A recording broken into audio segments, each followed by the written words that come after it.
Viewers drop your location and local time in the comments. It's always wild to see this little community stretch across the globe, from folks listening at midnight in Manila to sunrise coffee drinkers in Montana. Now picture Grant Bennett pulling his truck up a gravel road on a sharp October afternoon, the kind where the mountain air feels like clean glass cutting your lungs just enough to remind you you're alive. His tires crunch loud enough to wake the meadow, as if nature itself is leaning in to see what happens next. The weeds crawl between stepping stones like green fingers, the wind carrying that whistle that only comes before snow. He hasn't been here since July, but today he plans to stay through winter, maybe longer. Before he even reaches the porch, Veronica Hale and her shadow Rick Porter emerge from the tree line, like actors who've rehearsed their entrance for weeks. Clipboard clutched like a weapon boots, too clean for any actual hiking.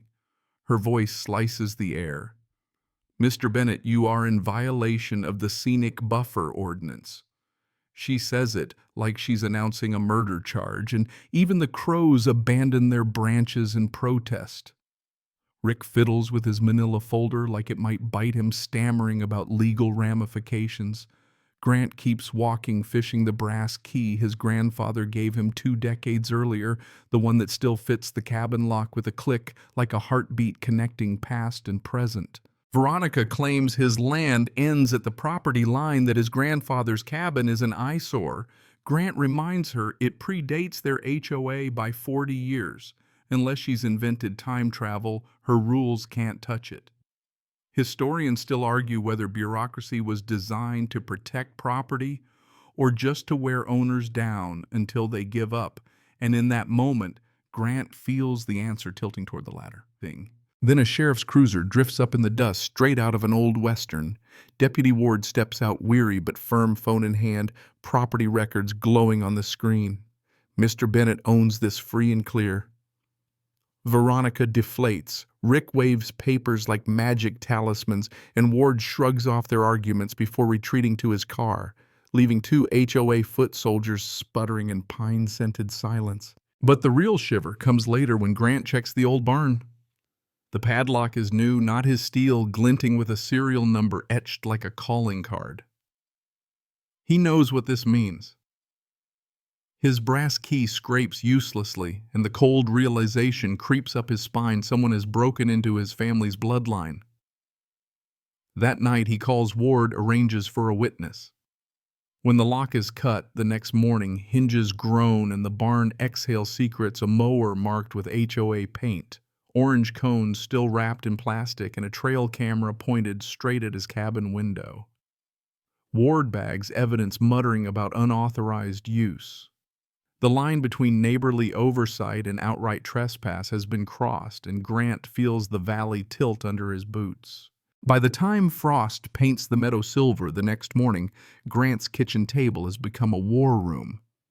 Claire Morton, the paralegal with a knack for maps, spreads documents like tarot cards, except these cards can change lives.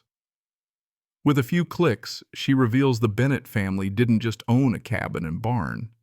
The trust covers 4 parcels, forming a 40-acre square valley floor to ridgeline, every inch of it. The kicker, parcel D, holds the only road in or out. Without his written consent, every single neighbor has been trespassing for 5 years under Veronica's illusion of HOA control. It's like finding out the bully who's been mocking your sneakers has been walking in your shoes the whole time. Grant's neighbors trickle into the story almost by accident. Brian Foster forwards him an HOA bulletin about daily $500 fines and tucked in the metadata proof of doctored surveys. Historians still argue whether fraud begins with one lie or a whole pattern of deceit. But here the pattern is glaring boundaries, digitally nudged, 30 feet signatures forged, and an audio recording of Veronica bragging about burying mountain people in legal fees until they cave. It's not enforcement anymore, it's conquest disguised as community management. Evidence piles up like fallen logs. A GIS analyst shows boundary lines creeping across the valley week by week, each edit traced to Vernon Hale's login. A fire inspector warns that the HOA's false ownership claims could void every insurance policy in the valley, leaving mortgages callable overnight. Neighbors begin to panic, not about Grant's cabin, but about their own roofs. One woman gasps when she sees how close the altered map cuts to her fence line. Another mutters that she should have spoken up years ago when Veronica first started waving bylaws like sabers. Meanwhile, Grant sets up a folding table by the road with temporary passes, 30 days of free access for anyone who signs an acknowledgement that the road is private. It's not vengeance, it's clarity. Families line up relieved someone is finally telling the truth. They thought their dues went to road maintenance. Instead, they've been bankrolling Veronica's kingdom. The signatures pile and neighbors choosing cooperation over confusion. But when Veronica's Lexus roars by without slowing, her eyes burn with fury sharp enough to crack glass. The pressure builds. An attempted phone intimidation from code enforcement collapses when Grant calmly asks for a badge number and the caller hangs up. A supposed restraining order fizzles in court when Claire presents maintenance ledgers and affidavits. And then comes the envelope, $20,000 in cash, slipped from Veronica's trembling hands, hoping to buy silence. Grant takes it under Deputy Ward's guidance UV powder, marking the bills like invisible fingerprints. Within minutes, Ward bags it as evidence. Attempted bribery. The HOA's queen has just crowned herself with neon guilt. The community hall is jammed shoulder to shoulder, the air thick with anxiety and burnt coffee. Grant stands at the front with 3 poster boards instead of a fancy slideshow because simple truths don't need digital polish.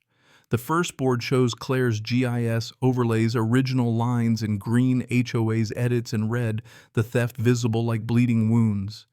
Gasps ripple when neighbors realize their own properties nearly vanished under Veronica's adjustments. The second board displays a letter from an insurer without legal access. Every policy could be voided overnight. Mortgage collapse in bold text. The third board holds law enforcement custody logs, evidence sealed and numbered. Fraud, forgery, conspiracy. A criminal case already alive in county files. Veronica can't handle the silence. She bolts upright chair, clattering, screaming about fabrications and sheep. But the room tilts away from her. And then Brian Foster plays the recording, her own voice, promising to bankrupt families through endless lawsuits. Historians still argue whether power corrupts slowly or all at once, but here corruption sounds like a laugh on tinny phone speakers. Neighbors recoil, board members edge their chairs away, and the trust shatters. One by one, pens scratch paper.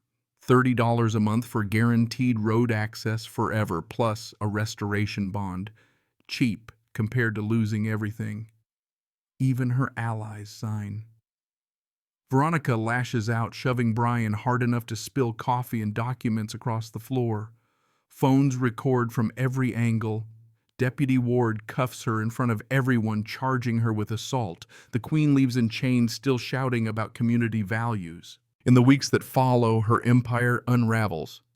Fraud charges, asset freezes, civil suits from Colorado victims who remember her tricks. Her white Lexus vanishes from the valley. Contractors testify, invoices surface, and crews begin restoring Grant's land. Saplings root where stolen timber once stood. Drainage ditches reopen and the meadow exhales relief. Neighbors bring pies, apologies, even hand-drawn notes of regret from teenagers who once egged the cabin. Slowly, distrust gives way to something softer. By summer, the barn glows with string lights as the valley shares a barbecue under the same rafters where trespass locks once hung. Children chase fireflies across grass that nearly became asphalt. Frank Dalton clinks his beer bottle against Grant's, whispering that his grandfather would be proud. For the first time in years, the valley feels less like a battlefield and more like a family. And when county commissioners passed the new Bennett rule, forcing HOAs to file transparent reports and verified maps, the fight transforms into legacy. Grant's porch, unchanged since 1962, becomes the backdrop for news crews telling a cautionary tale. Sometimes history doesn't just repeat, it reforms. The story slows now, like the valley at dusk, shadows stretching long while the mountains hold the last gold light. The porch swing creaks gently, a rhythm older than every lawsuit, older than the shouting matches and forged signatures.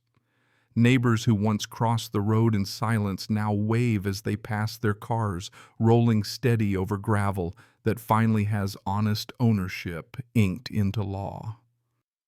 The land feels quieter but not empty, more like it has exhaled after years of being held too tightly. Grant walks the property line some evenings the way his grandfather taught him, boots sinking into earth that remembers.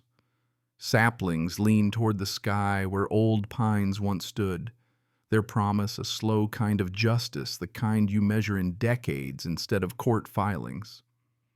He stops at the barn door now, free of locks that didn't belong, the air carrying only cedar and hay instead of trespass. Sometimes he thinks about the camera pointed at his bedroom window, and then he thinks about the barbecue laughter, the music that carried across the meadow. And the sound is louder than fear. The neighbors still tell the story of that community hall meeting, of a voice recording that turned silence into fury and signatures into freedom.